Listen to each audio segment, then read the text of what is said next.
இந்திரா கணேசன் பொறியியல் கல்லூரியில் நடைபெறும் மேக்கிங் திங்ஸ் ஹேப்பன் நிகழ்ச்சியில் ரொட்டேரியன் டாக்டர் கே சீனிவாசன் கலந்து கொண்டு சிறப்பிக்கிறார். பட்ஜெட்டு, விவசாய பட்ஜெட் நிறைய விக்கியும் எடுத்துட்டு வந்திருப்பாங்க, நீங்களும் எடுத்துட்டு வந்திருப்பீங்க. Start music Vicky. இல்ல சஞ்சீவிட்ட இருந்து ஆரம்பிக்கும். சஞ்சீவ் சொன்னாரு வருண பகவான் வந்து விஜய்க்கு கை கொடுத்துட்டாரு, இப்ப வந்து குருவ சாகுபடி எல்லாம் செழிப்பா இருக்குன்னு நினைச்சிட்டாரு நினைக்கிறேன். நான் டெல்டா மாவட்டத்துல இருந்து வரேன். குருவ காஞ்சி போயிட்டு தலைவா ப்ரோ, குருவ போயிட்டு ப்ரோ, பட்ஜெட்ல குருவைக்கு நஷ்டீடே இல்ல ப்ரோ. அவர் அந்த ப்ரோ இல்ல, கவலைப்படாதீங்க. இல்ல இல்ல, நான் அந்த ப்ரோ இல்ல, சிஎம் ப்ரோ கிட்ட சொல்றேன். ப்ரோ குருவ போயிட்டு ப்ரோ, டெல்டா மாவட்டத்துல இருந்து வந்து உட்கார்ந்துருக்கேன் ப்ரோ, குருவ காஞ்சி போய் கிடக்கு ப்ரோ, ஏதாவது செய்வீங்கன்னு நினைச்சேன் ப்ரோ. இந்த பட்ஜெட்ல ஒண்ணும் இல்ல ப்ரோ. அப்ப நாங்க விட்ட இடைக்கால பட்ஜெட் எங்க அண்ணா மன்ன எம்ஆர்கே சொல்றாரு பாத்தீங்களா, நான் படிச்ச மாதிரியே இருக்கா அப்படின்னு. கொஞ்சம் நல்ல பட்ஜெட்டா இருக்கணும். இல்ல கொஞ்சம் ஆல்டர்தான். ஆமா ஆமா, அதுலயும் படிச்சார்ல, நல்ல வாசிப்பு, கவிதையா எழுதிட்டு இருந்தாரு. சபாநாயகரே குறுக்கிட்டு, தம்பி பட்ஜெட்ல இருக்கிறத படிப்பா, அதுக்கு தான் இங்க வந்திருக்கேன். என்ன ஒரே வித்தியாசம்னா இந்த சபாநாயகர் குறுக்கிட்டாரு, பழைய சபாநாயகர் எல்லாம் குறுக்கிடல. உதயநிதி வாழ்க. ஆனா அது நான் சொல்லிடுறேன், பார்லிமெண்ட் வரைக்கும் கேட்டோம். பட்ஜெட் வாசிப்புல யாரும் எங்கேயும் போகல. இன்னொன்னு, எல்லாத்தையும் வெற்றி வெற்றி வெற்றின்னு மாத்திட்டீங்க, திட்டங்கள் எல்லாத்தையும் மாத்திட்டீங்க, ரைட்டா? வேற என்ன புதுதா நான் வந்து இதை புதுதா கொண்டு வந்தா அந்த இதுக்கு வந்து வெற்றின்னு நான் பேர் வச்சேன்னு நீங்க சொல்லலாம்.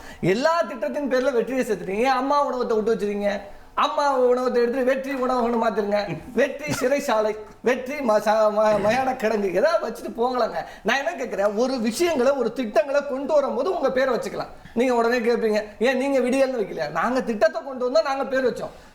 அதிமுக காலத்துல திட்டங்களை கொண்டு வந்தாங்க, பேர் வச்சாங்க. இப்ப ஆடு மாடு கொடுக்க போறேன்னு ஒரு திட்டம் அறிவிச்சிருக்காங்க. எத்தனை லட்சம் கிராமங்கள் இருக்கு, அவங்க ஒதுக்கீடு பண்ண அளவு எவ்வளவுன்றதை கம்பேர் பண்ணா ஒரு ஊருக்கு, ஒரு பஞ்சாயத்துக்கு 2 பேருக்கு தான் கொடுக்க முடியும். இப்ப அண்ணன் நேற்று தங்கம் தானே சார் பட்ஜெட்டுக்கு முடிஞ்சதுமே சொல்றாரு, ஒரு பள்ளிக்கு 10,000 பள்ளிக்கு 110 கோடி ஒதுக்கி இருக்கிறோம் அப்படின்னு சொல்றாங்க. இது வந்து கணக்கீட்டு 1000 கோடி ஒதுக்கி இருக்கிறோம்னு சொல்றாங்க மேம்பாட்டுக்காக. ஒரு பள்ளிக்கு சராசரி கணக்கீட்டு பண்ணாலே 1.2 லட்சம் தான். இப்ப இந்த 1.2 லட்சத்துல பெயிண்ட் கூட அடிக்க முடியாதுங்க. நாங்க பள்ளியோட நீங்க வந்து ரெனோவேஷன் ஒர்க்கு கொடுப்பாங்க. மினிமம் ஒரு நீங்க ஸ்டார்டட் எலிமெண்டரி ஸ்கூல்ல பாத்தீங்கன்னா 6 லட்சத்துல இருந்து 7 லட்சம் வரைக்கும் ரிப்பேரிங் ஒர்க்கே போகும். 1.2 லட்சத்தை வச்சு என்ன பண்ண போறோம்? இன்னொன்னு, நேத்து என்னன்னா ஒருத்தர் ஜபமாலையோட வர்றாரு, இவர் என்னன்னா பட்ஜெட் எடுத்துட்டு திருப்பதிக்கே போயிட்டாரு. நாளைக்கு எங்க அண்ணன் ஆடுதல ஷாஜகானு நாகூர்ல கொண்டு போய் பாத்தியா ஓதிட்டு எடுத்துட்டு வருவான்னு நான் நினைக்கிறேன்.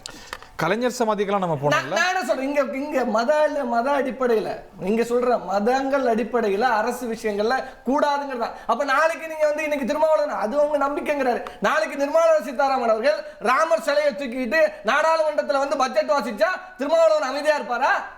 நான் கேட்கிற விஷயங்கள் தான். இன்னைக்கு திட்டங்களை பெயர் மாற்றது வந்து விஷயமே இல்லை. நீங்க என்ன திட்டத்தை சொன்னீங்க, நீங்க செய்த வாக்குறுதிகள். நாங்க சொன்ன முதல்ல வந்ததுமே இலவச பேருந்து பயணம், விடியல் பயணம் அறிவிச்சாரா இல்லையா? நீங்க என்ன சொன்னீங்க, நான் வந்து தமிழ்நாடு முழுக்க இலவச பயணம் பெண்களுக்கு, எங்க வேணாலும் ஏறி எங்க வேணாலும் இறங்க. அந்த திட்டத்தையாவது கொடுத்தீங்களா? 2500 ரூபாய் கொடுக்க முடியாதுங்க. இப்ப 1000 ரூபாய் கொடுக்க, 1000 ரூபாயில இப்ப குறைச்சிட்டாங்க பட்ஜெட்ல. 4000 கோடி குறைஞ்சிருக்கு. இந்த எத்தனை பேர் இந்த கலைஞர் மகளிர் உரிமை தொகை வாங்கினாங்களோ அவங்க பேர்லாம் வந்து இப்ப வந்து குறைய போகுது, இன்னும் லிஸ்ட்ல குறைய போகுது. அது இப்ப வர வர மக்களுக்கு தெரிய போகுது. இன்னொன்னு, நாங்க வந்து வெற்றிங்கிறது பொது பேருங்க, சரி வச்சுங்கப்பா வெற்றின்னு பொது பேரு. எல்லாத்தையும் திமுக கொண்டு வந்ததெல்லாம் எடுத்துட்டீங்க. தமிழ்நாடுன்னு ஒரு பேரை திமுக காரன் தான்ப்பா வச்சான், அதையும் எடுத்துட்டு வெற்றி நாடுன்னு வச்சுட்டு போயிடுங்களேன். நான் என்ன கேட்குறேங்க, ஒரு அரசு ஒரு திட்டத்தை நீங்க வந்து புதுசா கொண்டு வரணும். நீங்க தேர்தல் வாக்குறுதியில் விவசாயிகளுக்காக என்ன சொன்னீங்க? இன்னைக்கு நீங்க வந்து தண்ணி பிரச்சனை, காவிரியில இருந்து அது மழை இன்னைக்கு போயிட்டு மேட்டூர் வறண்டு கிடக்கு. அண்ணா சொன்னாரு 2000 டிஎம்சி திறந்து விட்ட, கனடி திறந்து விட்டாங்க. மேட்டூர்ல வந்து இன்னும் சேர்ந்து நிரம்பவே இல்லையா? நீங்க எங்க திறந்து முடிப்பீங்க? நாங்க குருவையை அறுத்து முடிச்சிட்டோம், குருவைக்கு அறுத்து போடுறதுக்கு எதுவுமே இல்லை. அப்ப குருவை நஷ்டஈடையாவது நீங்க வாங்கல, குருவை சிறப்பு தொகுப்பு வழங்கியிருக்கோம். அப்ப நாங்க 2 லட்சம் பேருக்கு இலவச மின்சாரம் வழங்கிச்சோம் விவசாயிகளுக்கு. அப்ப 2 ஆண்டுகள்ல வழங்கணும், கொரோனா பீரியட்லயே வழங்கணும். அப்ப இதெல்லாம் எந்த ஒரு விஷயங்களும் பட்ஜெட்ல காணும். அப்ப பேரை மட்டும் நாங்க வெற்றி வெற்றின்னு மாத்திட்டா நாளைக்கு வெற்றி தமிழ்நாடுன்னு வச்சிருக்கீங்களா? திரு ஜவஹர் அலி, தாவேகா செய்தி தொடர்பாளர், அவங்க உரையை கேட்கறதுக்கு ஆவலா இருக்கு. அதாவது 2 திராவிட கட்சிகளும் தமிழ்நாட்டுக்கு வாங்கின கடன், அதுக்கு வட்டி கட்டக்கூடிய சூழ்நிலை இருக்க. இந்த சூழ்நிலையில கூட வரி இல்லாத பட்ஜெட்டை வந்து ஒரு ஜனநாயகன் இருங்க சார், ஒரு நிமிஷம் இருங்க சார். இப்ப ஆரம்பிங்க, அந்த கடன் எல்லாம் திமுக ஆட்சி வாங்கினதுக்கு வட்டி கட்டுறதுக்காண்டி வாங்கினது. அதுக்கு பிறகு கேளுங்க, சொல்றேன் முதல்ல பேசுறேன். ஏன் பதட்டம்? பதட்டம் எதுக்கு பதட்டம்? ஏன்னா உங்களுடைய புட்டுக்கள் எல்லாம் தெரிய போகுதுன்னு பதட்டப்படுறீங்களா? நான் சொல்றேன், கொஞ்சம் பொறுமையா இருங்க. அதாவது என்ன நல்லது செஞ்சாலும் எதிர்க்கட்சிகள் போய் அது சரியில்லைன்னு சொல்லுவது தான் வழக்கமாக இருந்தால், ஆனால் தமிழ்நாட்டுக்கே ஒரு சாபக்கேடு என்னன்னா, மக்களுக்கான திட்டங்களை கொண்டு வந்து ஊழல் இல்லாத ஆட்சியை கொடுத்து பார்ட்டி பண்டெல்லாம் கட் பண்ணா கூட அதில் ஒரு குறை சொல்ற அரசியல் கட்சிகள் தான் தமிழ்நாட்டில் இருக்கிறாங்க. அத குறை சொல்லி அவரு எல்லாம் குறை. இப்ப இந்த பட்ஜெட் என்ன பட்ஜெட்ல சார் அவங்க கொண்டு வந்து திட்டம் நீங்க பேர் மாத்திருக்கீங்க. பட்ஜெட் ஸ்டாலின் சொல்றாரு, நாங்க கொண்டு வந்த திட்டங்களை எல்லாம் பேர் மாத்திருக்காங்க, திட்டத்தை எல்லாம் கொண்டு வந்துட்டோம், ஆனா பட்ஜெட் வேஸ்ட்.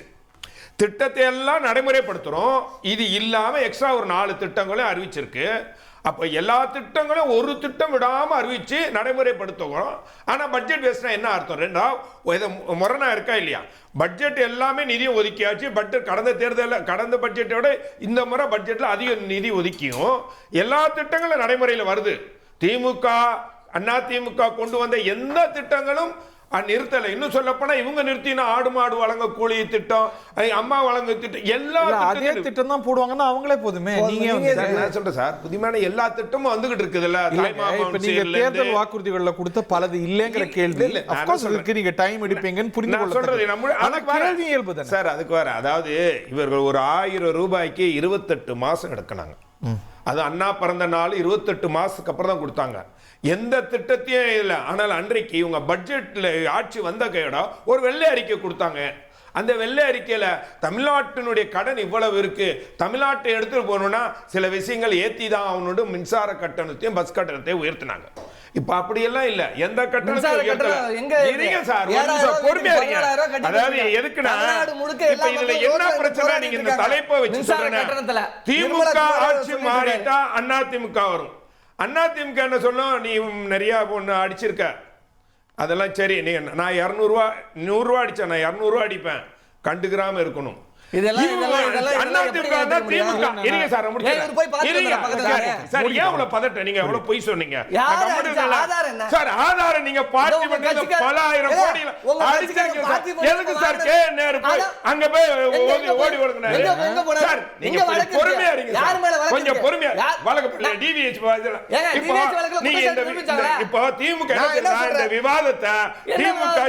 பேசாத அளவுக்கு நீ பண்ணுன்னு சொல்லி அனுப்பி அமைதியா இருங்க.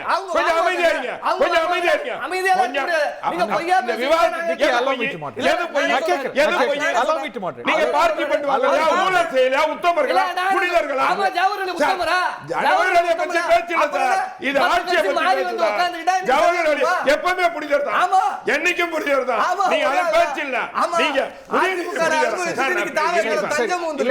என்னண்டா ஒரு விவாதம் கொண்டு போறோம், அந்த விவாதத்துல இடைமறிக்கணும். இது அதிமுக நண்பர் தோழர் கூட இருக்காரு, அவர் கருத்தை பேசினார், எனக்கு பதில் சொல்ல இருப்பாரு. ஆனா அப்படி குறுக்கிடணும், இடைமறிக்கணும், விவாதத்தை டைவர்ட் பண்ணணும் இல்லையா?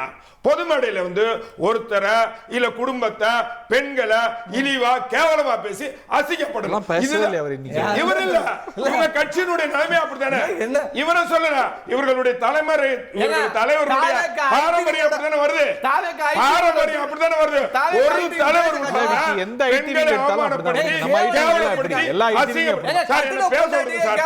இன்னும் ஆரம்பிக்கவே இல்லை சார். ஒரு ஜனநாயகனுடைய புரட்சியான இந்த பட்ஜெட்ல என்ன இருக்குன்னு கேட்டாங்கன்னா எல்லா விஷயங்களும் இருக்கு, எல்லா திட்டங்களும் இருக்கு. சொன்ன திட்டங்கள்ல சில வரலாம இருக்கலாம். அவர் நண்பர் சொன்னாரு அம்மாவனுடைய திட்டங்கள். இப்ப வெற்றி கேட்டாரு. வெற்றி என்று ஒரு பாசிட்டிவான வார்த்தை, நான் பாசிட்டிவான வார்த்தை, வெற்றிங்கிறத பாசிட்டிவா அப்படிதான் எடுக்கணும். அவர் சி சந்திரசேகர் திட்டம், அவங்க அம்மா பேரு சோபா திட்டம் வைக்கல, நீங்க வச்சீங்க. அப்பா பேரு தாத்தா பேரு பாட்ட கூட்டம் பேரு வச்சீங்க.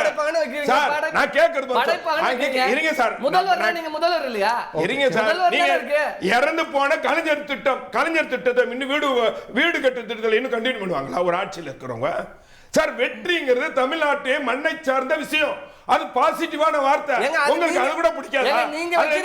திராவிடம் என்ற ஒரு பொது வார்த்தை எவ்வளவு முக்கியமா இருக்கும். வெற்றி என்பது தமிழ்நாட்டுக்கு முக்கியம். வெற்றி என்பது முக்கியம்.